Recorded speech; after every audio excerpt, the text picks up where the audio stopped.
Hi friends, welcome to Sandhya's kitchen. இன்றைக்கி நம்ம சந்தியாஸ் கிச்சனில் எல்லாருடைய ஃபேவரட்டான ப்ரொக்கோலி ஒயிட் சாஸ் பாஸ்தா தான் இன்றைக்கி பண்ண போகிறோம். ஸோ இந்த பாஸ்தா வந்து பார்த்திங்கன்னா நிறைய பேர் சொல்லியிருந்தீங்க, நீங்கள் பண்ணுற மாதிரி சாஸோட டேஸ்ட் எங்களுக்கு வரல, அந்த ஒயிட் சாஸோட டேஸ்ட் வரல அப்படின்னு சொல்லியிருந்தீங்க. நான் சொல்கிற இந்த ஸ்டெப்ஸை அப்படியே ஃபாலோ பண்ணிங்கன்னா பர்ஃபெக்டான டேஸ்ட் உங்களுக்கு வரும், பக்காவாக இருக்கும்னு வச்சுக்கோங்களேன்.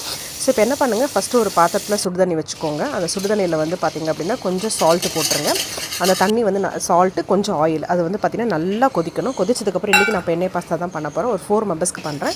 அதனால் பாஸ்தா வந்து தண்ணி நல்லா கொதிக்கிற தண்ணியில் அந்த பாஸ்தாவை போட்டுருங்க. அது வந்து வேகட்டும். அதுக்குள்ளே சைடில் வந்து பார்த்திங்கன்னா இன்னொரு பேன் வச்சுருங்க. அந்த பேனில் வந்து பட்டர் போட்டுருங்க. பட்டர், அதுக்கப்புறம் ஒரு 2 ஸ்பூன் மைதா போட்டுக்கோங்க. அந்த மைதா நல்லா பட்டரில் பீட் பண்ணிக்கோங்க, கட்டி இல்லாமல். அது நல்லா கொஞ்சம் கட்டி இல்லாமல் இதானதுக்கப்புறம் பட்டராக கூட மிக்ஸ் ஆனதுக்கப்புறம் பால் வந்து கொஞ்சம் கொஞ்சமாக ஊற்றி கட்டி இல்லாமல் பீட் பண்ணிகிட்டே இருங்க. ஸோ கட்டியோடு இருந்ததுன்னா நல்லா இருக்காது, சாஸ் நல்லா வராது.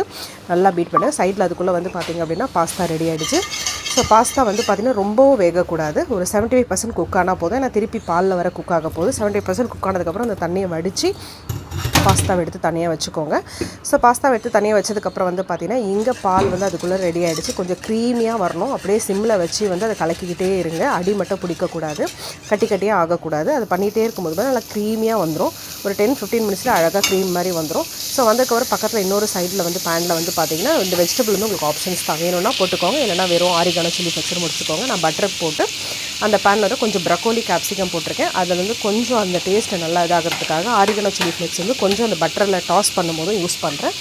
கொஞ்சம் சால்ட்டு போட்டுக்கோங்க. இதை நல்லா வந்து பட்டரில் டாஸ் பண்ணிக்கோங்க. இந்த வெஜிடபிள் எல்லாமே வந்து இந்த ஆரிகனோ சில்லி ஃப்ளேக்ஸ் சால்ட் எல்லாமே இந்த பட்டரில் ரொம்ப நேரம் வந்து பண்ணக்கூடாது, சும்மா ஒரு 2 செகண்ட் அது மாதிரி பண்ணால் போதும். ஏன்னா அந்த க்ரீனரியாக சாப்பிடும்போது ரொம்ப நல்லாயிருக்கும். பாஸ்தாவில் பார்க்கும்போது ரொம்ப பண்ணிங்கன்னா ஒரு மாதிரி இதான மாதிரி ஆகிடும், கலர் மாறின மாதிரி ஆகிடும். அதுக்கப்புறம் அதை எடுத்துட்டு அப்படியே எங்கள் பக்கத்தில் வந்து அந்த மில்க் ரெடி பண்ணி வச்சுருக்கீங்களே அந்த பாஸ்தாக்கு, அதில் அப்படியே அதுக்குள்ளே கொட்டிட்டு அதை வந்து நல்லா வந்து கலக்கி விட்டுருங்க, மிக்ஸ் பண்ணி விட்டுருங்க. மிக்ஸ் பண்ணி விட்டதுக்கப்புறம் அதோட நல்லா க்ரீமியாக திக்காக ஆகிடும்.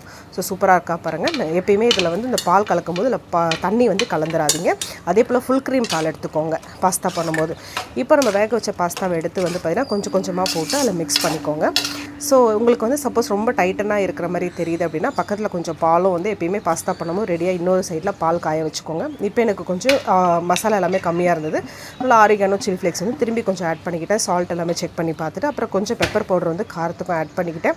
ஏன்னா இன்றைக்கி நான் அடல்ட்டுக்கு தான் பேக் பண்ணுறேன், அதனால். அப்புறம் வந்து பார்த்திங்கன்னா கொஞ்சம் அமுல் ஃப்ரெஷ் க்ரீமும் வந்து ஆட் பண்ணிவிட்டு இதெல்லாம் மிக்ஸ் பண்ணுறேன். எனக்கு கொஞ்சம் டைட்டனாக இருக்குது அப்படிங்கிறதுக்காக என்ன பண்ணால் பக்கத்தில் பால் எப்பயுமே பாஸ்தா போடும்போது பால் வந்து சூடாக வச்சுருங்க. அதை எடுத்து அப்படியே கொஞ்சம் ஊற்றி மிக்ஸ் பண்ணிட்டிங்க அப்படின்னா திரும்பி க்ரீமியாக வந்து ரொம்ப சூப்பரான ஒரு டெக்ஸ்சருக்கு வந்துடும். இப்போ வந்து பார்த்திங்கன்னா எடுத்து ஹாட்டாக சர்வ் பண்ணிங்கன்னா சூப்பரான ஒயிட் சாஸ் பாஸ்தா ரெடி.